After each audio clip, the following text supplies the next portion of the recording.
Hi guys, how are you? Today is a very happy day because it has been 1 year that I've been on YouTube, and to celebrate I decided to do a Q&A. Some of you sent me questions to my post about the Q&A, and I've taken also some other questions that I got throughout this year. I hope this selection is interesting for you guys. I will start in English and then we'll keep changing language, but as always you can activate the subtitles down here. Okay, hope you like it, and also leave some comments. Maybe you have more questions or you have, I don't know, topics you would like me to talk about, and I'd be really happy to do that. Okay, so like I said, we start with English, and the first question is, if I have 30 minutes a day to learn a language, what's the best way to make use of it? Well, this is a very difficult question because it really depends on what language you're talking about.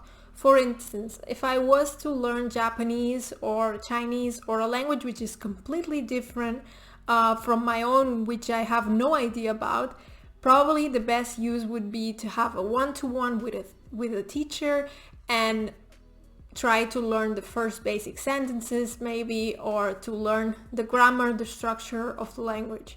If, for instance, I would be learning Portuguese, then for me, in my opinion, the best use of this time would be to listen to comprehensible input in Portuguese.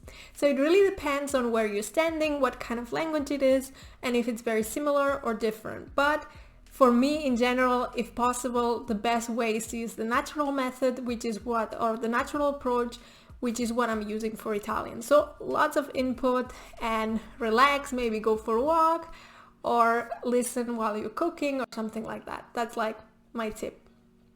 The second question in English is, where is your channel 1 year from now? Anything new and innovative that you're planning to introduce in the next few months? That's a great question.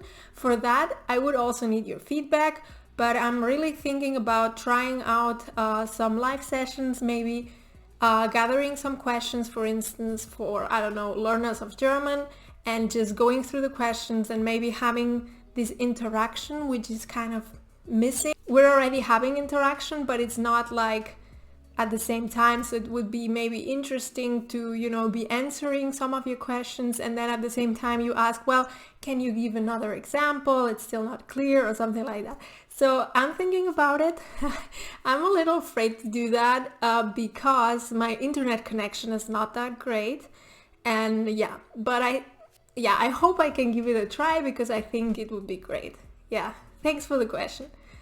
Vale, pues ahora vamos a ver algunas preguntas en español. ¿Cómo aprendiste los casos de sustantivos en ruso? Bueno, eso fue bastante difícil, aunque es verdad que yo ya había aprendido el alemán, donde también hay casos, entonces no fue como algo muy inesperado. Yo ya sabía que el ruso tiene casos, pero lo que me sorprendió es que, a diferencia del alemán, pues el caso se aplica al nombre o también al adjetivo, y no hay, digamos, artículos. Eso fue un poco raro al principio y la verdad es que lo aprendí con muchos ejercicios gramaticales y de verdad que todavía cometo errores, entonces no es algo que haya terminado de aprender, pero conozco, digamos, los usos más básicos. Sí. Luego, la segunda pregunta es, ¿qué idioma fue más difícil para ti, el sueco o el ruso? Bueno, es un poco difícil de comparar porque el ruso lo he estado aprendiendo varios años ya. En cambio, el sueco pues lo aprendí durante un mes para hacer un experimento y me gustaría retomarlo, pero ahora mismo por falta de tiempo pues no lo hago. Pero obviamente el sueco es más fácil, ¿no? Porque pues se parece bastante, bueno, no bastante, pero se parece al alemán, al inglés a veces, y digamos que la gramática es un poco más fácil. Aunque también hay aspectos sorprendentes como lo de meter el artículo después del nombre. Entonces sí, es una lengua que me interesa mucho y si puedo me gustaría retomarla en el futuro, pero sí, creo que el sueco es más fácil. Vale, y la última pregunta es, ¿dónde querrías viajar en tu próximo viaje? Bueno, pues dos sitios a los que quiero viajar son Italia y Rusia.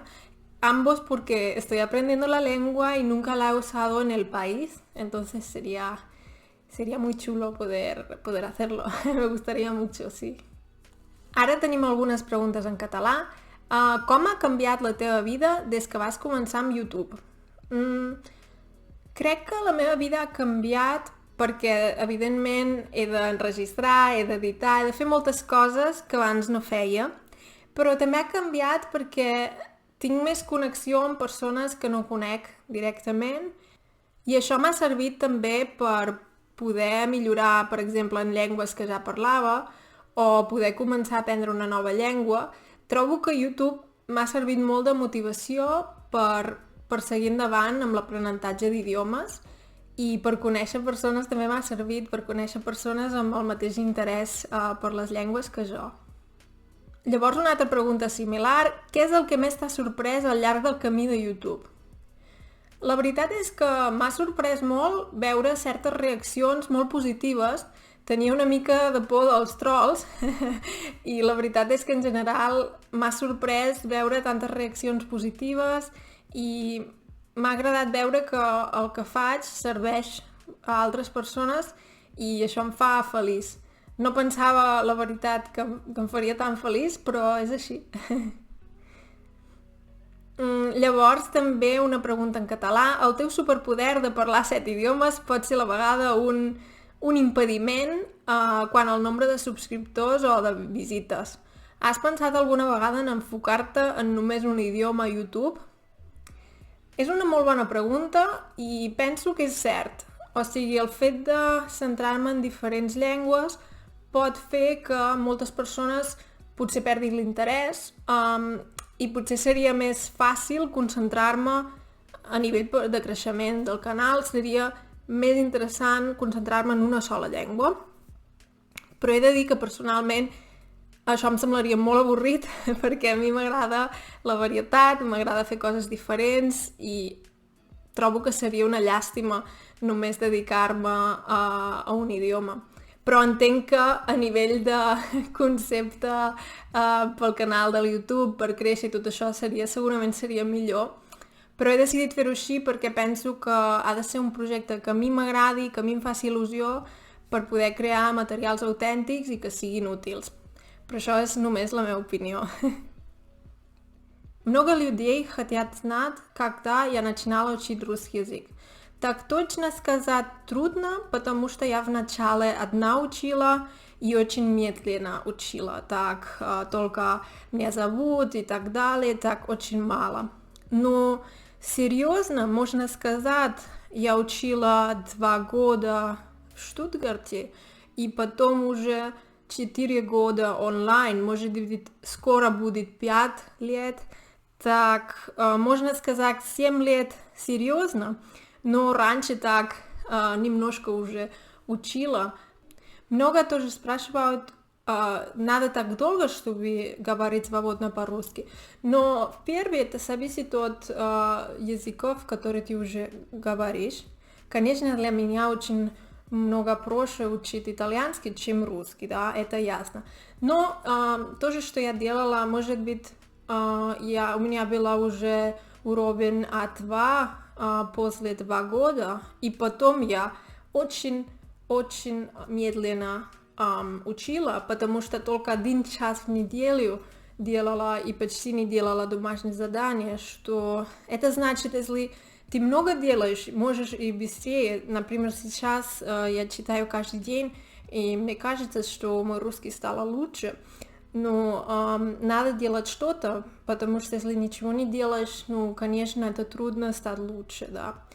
Да, моя цель сейчас, я хотела бы уровень B2 один день по-русски, и потом не буду дальше так, не знаю, так много учить, я хочу потом только, что у меня будет дальше это B2 и хватит так, буду, может быть, просто читать каждый день, говорить 1 раз в неделю, и желаю, что это так достаточно, да.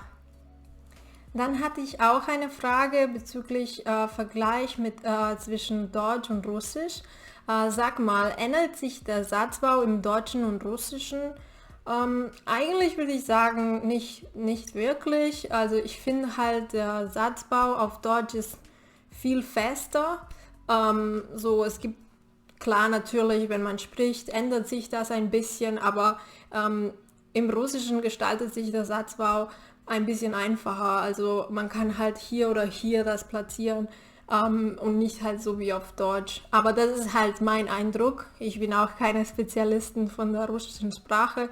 Von daher kann vielleicht, wenn jemand hier Deutsch und Russisch spricht, kann er vielleicht das widerlegen oder halt die eigene Meinung dazu äußern. Quindi adesso una domanda in italiano, qual portoghese ti piace di più?